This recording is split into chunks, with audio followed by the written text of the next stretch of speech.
नमस्कार प्यारे बच्चों, स्वागत है आपका मेरे साथ हमारे आज के लेक्चर में।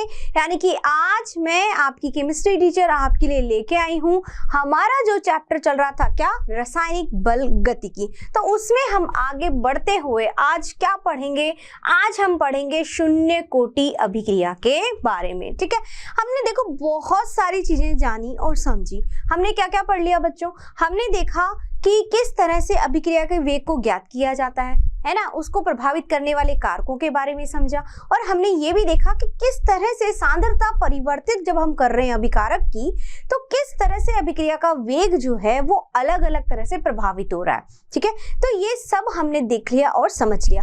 अब हम आज पढ़ने वाले हैं शून्य कोटि की अभिक्रिया।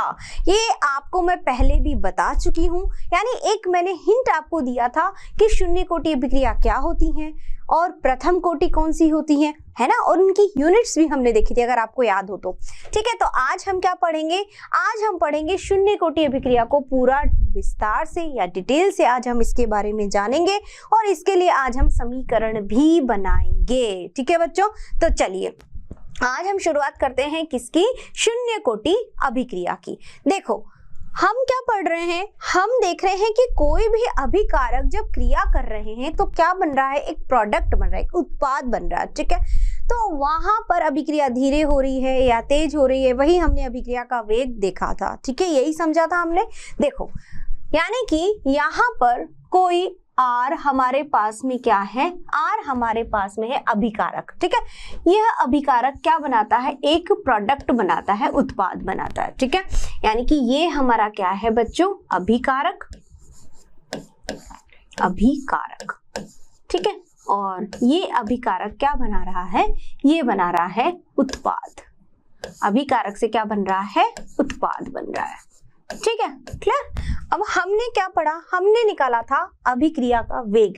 वेग बराबर, यानी कि वेग बराबर, हमने जो वेग नियम में वेग नियम व्यंजक निकाला था वो क्या था, वेग बराबर के आर, आर की पावर n, यही था, है ना। और ये n ही हमारा क्या है, n हमारा है संपूर्ण अभिक्रिया कोटि, है ना, संपूर्ण अभिक्रिया कोटि। ठीक है, अब अगर n का मान अगर क्या हो, 0 हो, n का मान क्या हो, 0, तो n का मान 0 होने का मतलब क्या है, कौन सी अभिक्रिया हुई, शून्य कोटि। कौन सी हुई, शून्य कोटि अभिक्रिया।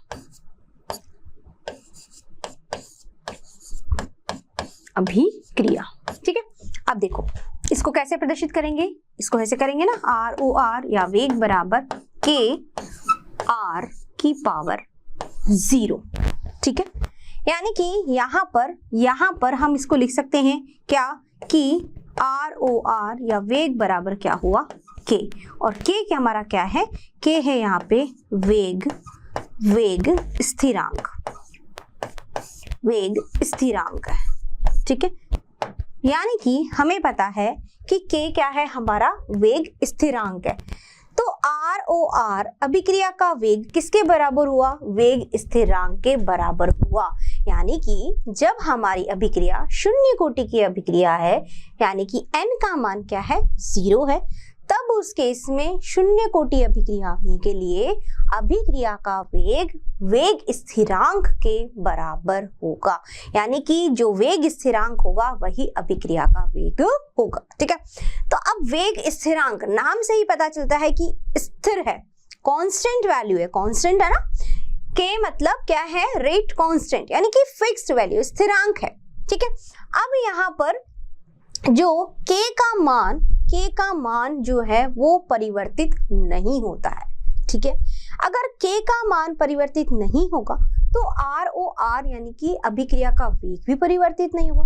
कहने का मतलब क्या है कि हम यहाँ पर कितनी भी सांद्रता परिवर्तित करें अभिकारक की, वेग पर कोई प्रभाव नहीं पड़ेगा। क्यों, क्योंकि वेग किसके बराबर आ रहा है, k के बराबर आ रहा है। ठीक है, और k जो है एक कांस्टेंट वैल्यू है, यह किससे प्रभावित होगी, यह प्रभावित होगी सिर्फ और सिर्फ ताप से, जो हम आगे पढ़ेंगे ताप के प्रभाव में, ठीक है, आर्हेनियस सिद्धांत में।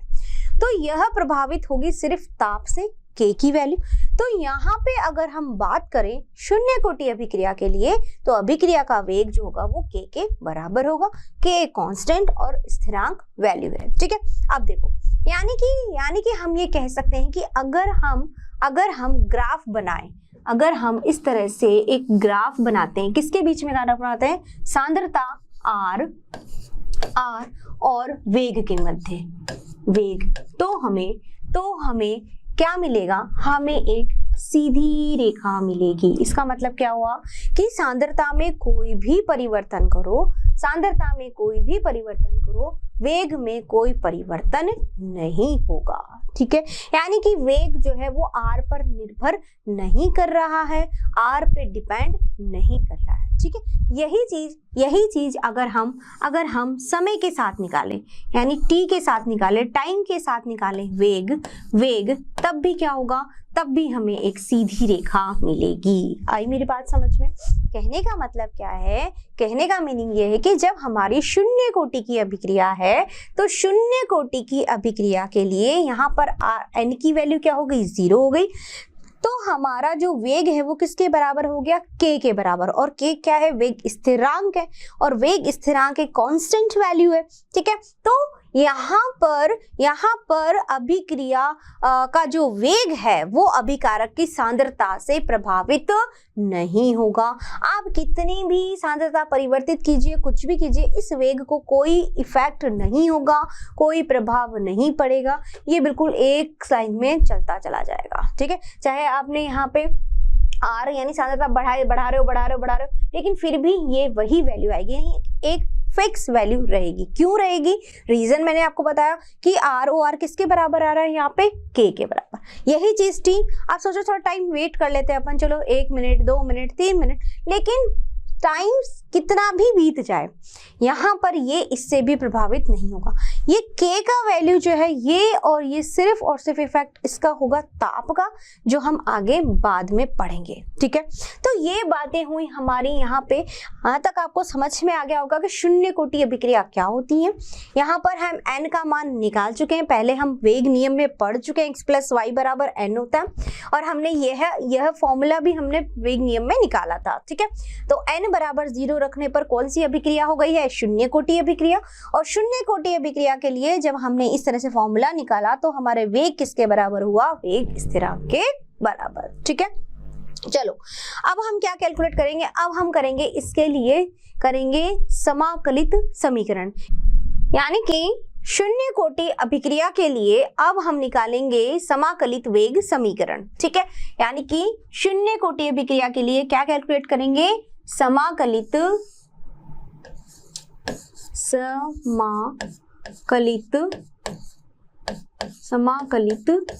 वेग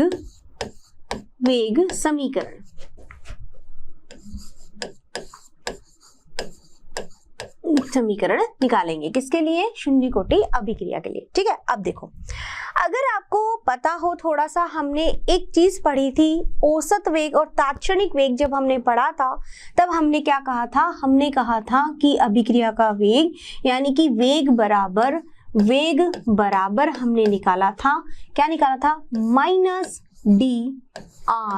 -dr अपॉन dt, ठीक है।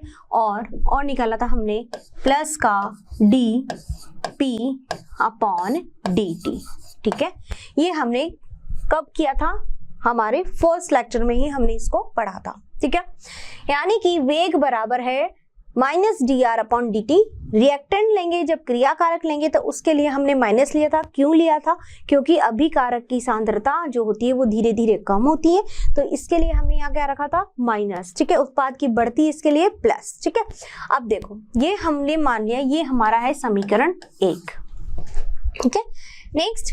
नेक्स्ट हमने अभी क्या कैलकुलेट किया, अभी हमने क्या निकाला है, अभी हमने निकाला है वेग बराबर K R की पावर n, ठीक है। और हमें पता है कि n बराबर 0 है, तो वेग बराबर क्या हुआ, K आर 0, दैट मीन्स कि वेग बराबर के हुआ।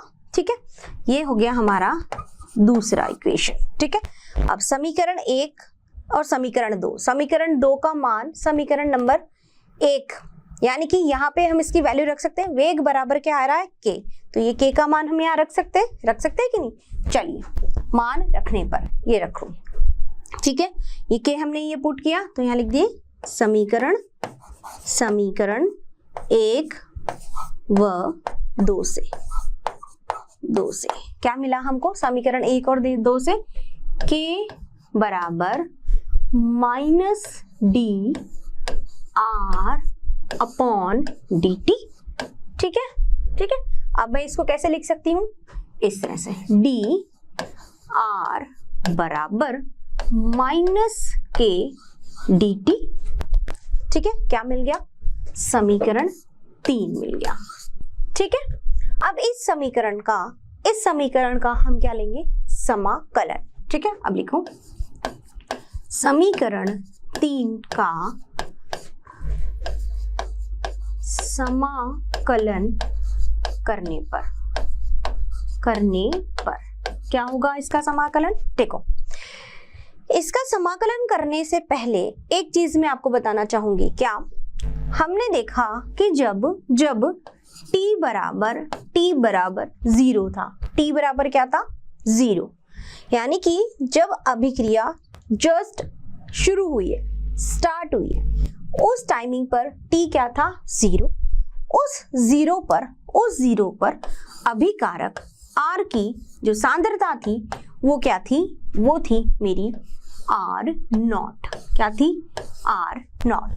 ठीक है, यानी कि जब अभिक्रिया शुरू हुई थी t बराबर 0 पर, तो अभिकारक की जो सांद्रता थी वो थी R0। ठीक है, t बराबर, यानी कि जब टाइम हुआ t, मान लेते हैं टाइम पहले था 0, फिर कोई टाइम हुआ t कुछ भी 1 2 3 4 5 6 जो भी सेकेंड हम लिखते हैं। ठीक है, तो t बराबर हमारा टाइम था t, तब उस केस में वहां पर हमारे अभिकारक की जो सांद्रता थी वो हो गई RT। ठीक है, क्लियर। यानी कि कहने का मतलब क्या है कि हमने जैसे ही अभिकारक लिए, अभिक्रिया शुरू हुई, उस समय पर t बराबर 0 था। ठीक है, यानी अभिक्रिया को हम स्टार्ट कर रहे हैं बस 0, तो उस समय अभिकारक की सांद्रता क्या है, R0। फिर कुछ समय पश्चात, उस कुछ समय को हमने नाम दिया t। कुछ समय कुछ भी हो सकता है, 10 सेकंड बाद या 20 सेकंड बाद या 15 सेकंड बाद, तो उसको हमने दे दिया एक टाइम t, कि टाइम t पर उस टाइम पर अभिकारक की सांद्रता क्या है, RT। हमें नहीं पता कितनी है, हमने लिख दिया बस यहाँ पर क्या है, RT। ठीक है, अब हमने क्या किया, अब हम इसका करेंगे क्या, समाकलन। किसका, dr बराबर माइनस के dt का। ठीक है, तो यहाँ आएगा नहीं, इसलिए हम नेक्स्ट पेज पे करते हैं। ठीक है, dr बराबर माइनस के dt। ठीक है, यही है हमारे पास में है dr बराबर माइनस के dt। ठीक है, इसका हम क्या कर रहे हैं, समाकलन। क्या कर रहे हैं, समाकलन। ठीक है, चलिए अब किसका कर रहे हैं, dr का समाकलन कर रहे हैं। ठीक है, किसका कर रहे हैं, dr का समाकलन कर रहे हैं। ठीक है, तो अब इसके लिए लिमिट्स लेनी पड़ेगी। अब यहाँ पर जब हमने r के लिए जब लिमिट्स ली, हमने कहा स्टार्टिंग में क्या था, यानी कि r, समाकलन किसका होगा, r का। किसका होगा, r का। ठीक है, तो d के साथ जो वैल्यू होगी, यानी r जो है, तो समाकलन किसका होगा, r का। ठीक है, तो पहले स्टार्टिंग में जब अभिक्रिया शुरू होने वाली थी, उस समय इसकी सांद्रता क्या थी, मेरी R0। ठीक है, फिर कुछ समय पश्चात क्या हो गई, RT। क्या हो गई, RT। ठीक है, नेक्स्ट समाकलन किसका है, माइनस के dt।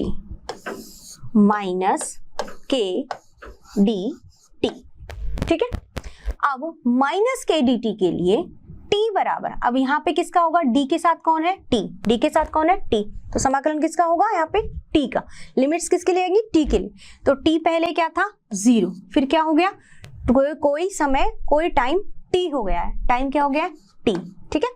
टी का मतलब है यहाँ पे टाइम, और यहाँ जो टी है उसका मतलब है कुछ भी 10 सेकंड 20 सेकंड 15 सेकंड जो भी हम टाइम ले रहे हैं, ठीक है।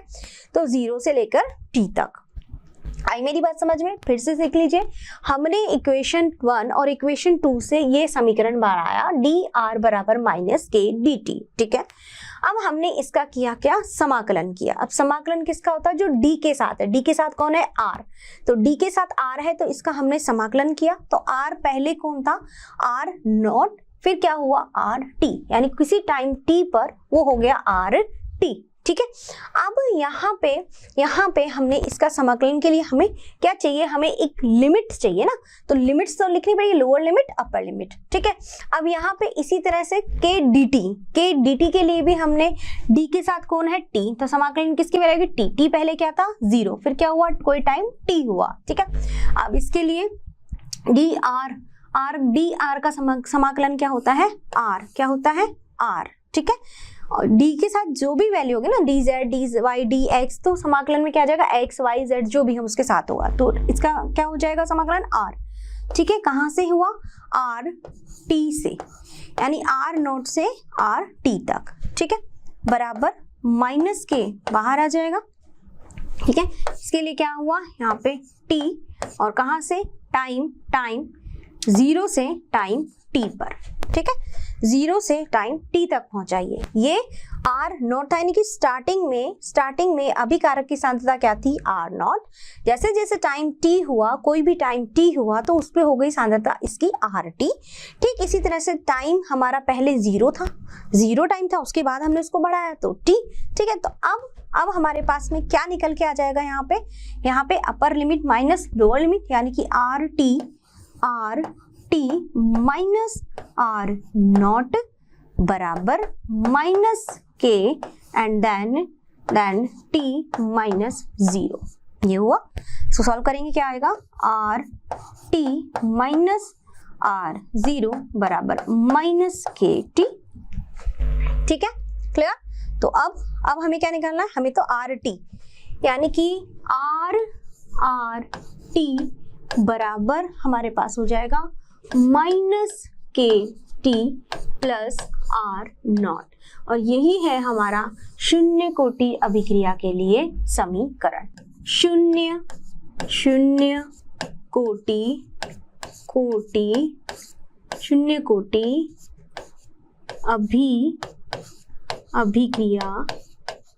अभिक्रिया समीकरण, ठीक है। तो शून्य कोटि अभिक्रिया के लिए ये हमारा समीकरण आर टी बराबर माइनस के टी प्लस आर नॉट, ठीक है। तो इसको इस तरह से कैसे, जब हम इसको ग्राफ के रूप में देखेंगे, ग्राफ बराबर क्या होता है, y बराबर एम एक्स प्लस सी, यही होगा, ठीक है। तो y बराबर एम एक्स प्लस सी में अगर हमारे पास m की वैल्यू दो तरह से होगी, m की वैल्यू दो तरह से कैसे होगी, देखो m बराबर पॉजिटिव भी हो सकती है और m बराबर क्या हो सकता है, नेगेटिव भी, ठीक है। m क्या होता है, m है यहाँ पर हमारा स्लोप, क्या होता है स्लोप, ठीक है, m होता है यहाँ पे स्लोप। तो y बराबर एम एक्स प्लस सी, जब स्लोप की यहाँ पे बात करेंगे, ग्राफ की यहाँ पे बात करेंगे, तो m का मान पॉजिटिव भी हो सकता है, m का मान नेगेटिव भी हो सकता है, ठीक है। तो अगर हमारे पास में जो ग्राफ होता है बच्चों वो इस तरह से होगा, ये ऐसे ग्राफ, ठीक है, इस तरह से, ठीक है। अगर हमारे पास में यहाँ पे y आता है, यहाँ x होगा, ठीक है, यहाँ पे ये ले y, और इसको आगे बढ़ा देते हैं, ये हमारा x, ठीक है, ये y, ये नीचे ये x, ठीक है। यहाँ पे स्लोप ये हमारा y हो गया, ये x हो गया। अब क्या बच गया हमारे पास में, m क्या है हमारा स्लोप, c से ग्राफ शुरू होता है, यहाँ से c से ग्राफ शुरू होता है, ये पॉइंट c, ठीक है। अगर y हमारा क्या है, पॉजिटिव, पॉजिटिव, अगर पॉजिटिव है तब उस केस में स्लोप जाएगा हमारा ऊपर की तरफ, ठीक है। और अगर हमारे पास में नेगेटिव है तो स्लोप जाएगा हमारा नीचे की तरफ। तब यहाँ पे ये हमारा बनेगा theta, theta that is tan theta, ठीक है। और यहाँ पे इस तरह से जाएगा, ये यहाँ पे ये क्या बन जाएगा tan थीटा, ठीक है, क्लियर। तो इस तरह से शून्य कोटि अभिक्रिया के लिए हमने क्या निकाला, हमने शून्य कोटि अभिक्रिया के लिए समाकलित वेग समीकरण निकाल दिया। ये हमारा समाकलित वेग समीकरण निकल गया। हमें इसका पता RT बराबर minus KT plus R not शून्य कोटि अभिक्रिया का समीकरण है। अब इसको इससे कंपेयर करेंगे, यानी कि y बराबर mx प्लस c, इससे हम क्या निकाल सकते हैं, ग्राफ में m क्या है, m स्लोप है। m स्लोप जो है वो पॉजिटिव भी हो सकता है और नेगेटिव भी हो सकता है। कब होगा, अगर पॉजिटिव होगा, ये पॉजिटिव वाला केस है, ये नेगेटिव वाला केस है, ठीक है। ये पॉजिटिव वाला केस, तो पॉजिटिव वाले केस में हमने देखा कि स्लोप कहाँ जाएगा, ऊपर की तरफ, ठीक है। और जब नेगेटिव होगा तो स्लोप कहाँ जाएगा, नीचे की तरफ। और ये क्या बनेगा, ये tan थीटा, तो स्लोप m बराबर क्या होगा, tan थीटा, ठीक है। तो ये सारी बातें हुई हमारी शून्य कोटि अभिक्रिया के लिए समाकलित वेग समीकरण की। अब हम ग्राफ देखेंगे इससे रिलेटेड, यानी कि RT बराबर minus KT plus R not, ठीक है।